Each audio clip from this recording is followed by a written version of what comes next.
Hello, my name is Bruce O'Neill and I work for the Royal Shakespeare Company as Head of Music. As part of the Finding Your Future campaign, I'm partnering with DFN Foundation and NSEF to talk to you about what I do for a living, my route through training and career, and to offer you some advice to stay on your pathway to employment. So why does the Royal Shakespeare Company need a head of music? Well, that's because we essentially have the works of Shakespeare as our core repertoire, which include an awful lot of music. But even setting that aside, we put on plays by other playwrights who are contemporaries of Shakespeare, or modern plays by living writers, or musicals. There's lots of education work, and all that activity uses a lot of music. So we commission lots of composers to write new music for our productions, and we work with a lot of musicians because we perform the music live for our productions. So my job is partly about helping to guide the artistic policy of the company in relation to music, but I also work a lot as a musical director on some productions, which is one of the really fun aspects of my job. I get to work with a lot of composers and musicians, and some of the really exciting pieces that I've worked on are big new musicals. I was lucky enough to work on Matilda, which started in Stratford in 2010, and that went on to go on in the West End. And more recently, I've worked on The Boy in the Dress, which is the adaptation of David Walliams' book with songs by Guy Chambers and Robbie Williams. I've worked alongside some interesting composers over the years. Here you can see Laura Mvula, who you may be familiar with as a pop artist, but she wrote the music for Antony and Cleopatra for us in 2017, and she did a fantastic job. One of the things that I do as a musical director is work with acting companies, helping them to learn the music for the production. Sometimes we get to do recording sessions. That's also an interesting part of the job. This studio, you can see, is actually on a boat that's moored in London, and here we were working on some demos for The Boy in the Dress. One of the composers that I wanted to particularly talk to you about was Evelyn Glennie, who you can see here pictured with the band at a recording studio where we recorded the music for the show to be released on CD.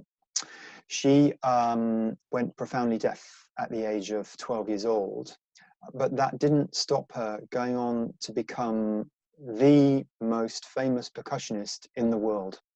She is a global performer and recording artist, and she's an incredibly inspiring musician.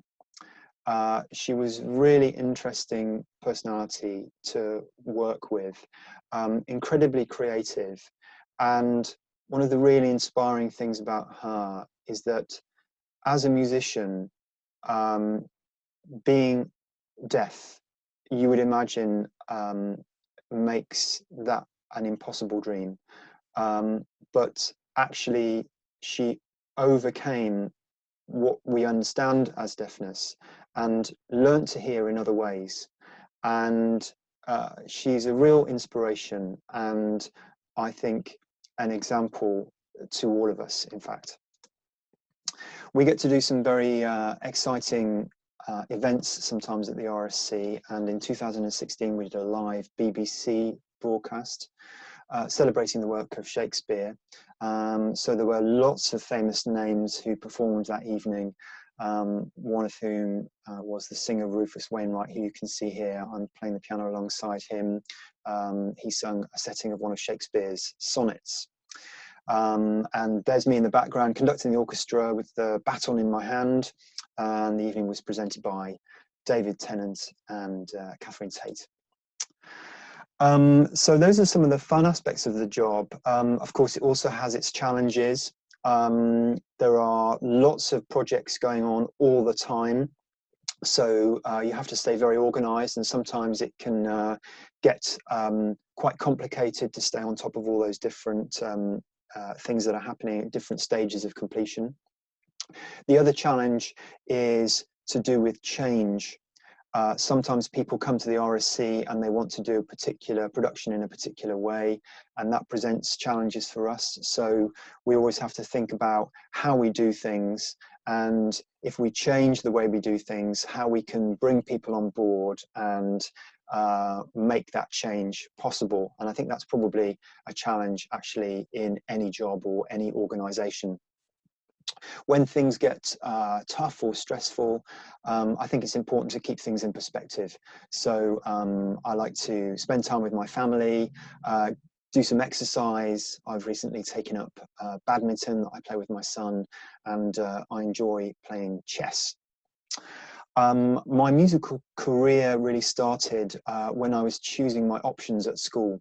I hadn't really done much music before then. I was choosing my O-levels, and my last option, I chose music. I started to learn the piano at the age of 14, which is quite late really. And I worked hard, I really enjoyed it. I went on to do A-level music, and then I studied it at music college and started to play in bands, play for rehearsals, play for ballet classes, things like that. I did some postgraduate study and gradually started to work in the industry, work in theatre, build up contacts, which eventually led to starting to do some work at the RSC. When I did work there for the first time, I got some fantastic advice from the music director, Richard Brown, who was working there at the time. I learned an awful lot from him, and basically made it up as I went along, actually, which sometimes you have to be prepared to do. The hours of my job vary quite a lot, from a standard 35-hour week, Monday to Friday, to working in the evenings, doing irregular hours, working very long hours sometimes, going on tour, going abroad.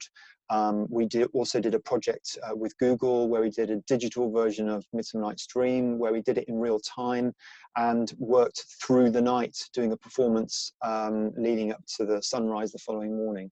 So it can vary quite a lot.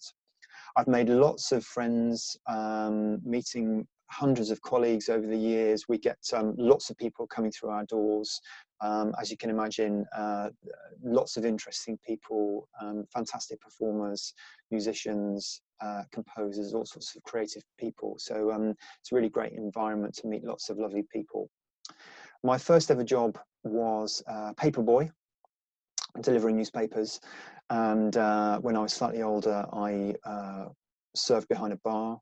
And those sorts of jobs are really great to give you an idea of what the world of work is like. And I think anything that you do as a job, you're bound to learn something useful that you can then take on to your next situation. Transferable skills, as they call them. I think it's you'll always learn something useful, whatever job situation you're in. Some of the funniest things that have happened to me at work invariably come from my days playing in a blues band, which was when I was at music college and just after music college. They were called the Red Laminate Electric Blues Band, and it was great fun touring the country with them in a van. We got up to all sorts of capers, but one incident in particular, we were supporting the Chuck Berry UK tour, and one of the evenings we had a gig already in the diary somewhere else, relatively nearby the Chuck Berry gig. So we decided to keep both gigs in the diary and try and do them both, which probably wasn't very wise. But we did the Chuck Berry gig. We were opening for him, so it was early on in the evening. And then we had to all pile in a car with the instruments and shoot across town where we had an audience waiting for our second gig. We probably overestimated how much you can get in a fairly regular sized car. To be honest, there were 10 people in the band. And we got stopped by the police. We thought the second gig was all over with. But we had a very, very understanding officer who was very sympathetic. And after a bit of a charm offensive by the lead singer, he let us go. We got to the gig in time, managed to fit both gigs in. We had a good laugh about it, but I wouldn't recommend it. If I were to offer you any advice, it would be prepared to learn new skills. I feel like I'm always learning, always coming across situations which require me to do different things, and I really enjoy learning new things. So always be open-minded to learn new skills. Be prepared to jump in at the deep end. I said earlier that actually I was sort of making it up as I was going along, and to an extent, that's fine. If you're in a job situation and you perhaps don't know everything, that's okay. You know some things and you can rely on your transferable skills and use your common sense and you'll be fine. But I would say above all else, enjoy yourself. I feel very lucky that I've got a job that I enjoy and I would do as a hobby if it wasn't a job. And I think if you can find a job that you really enjoy doing, then that's absolutely precious. Thank you very much for watching. Don't forget, like Evelyn Glennie, always pursue your hopes and dreams. That's absolutely crucial. What I tell people quite a lot when they ask things at the RSC that they think they might not get, I always say to them, reach for the stars. For future videos, you can check out Twitter, LinkedIn, or Facebook by using the hashtag #FindingYourFuture and tagging DFN Foundation. I wish you all the best.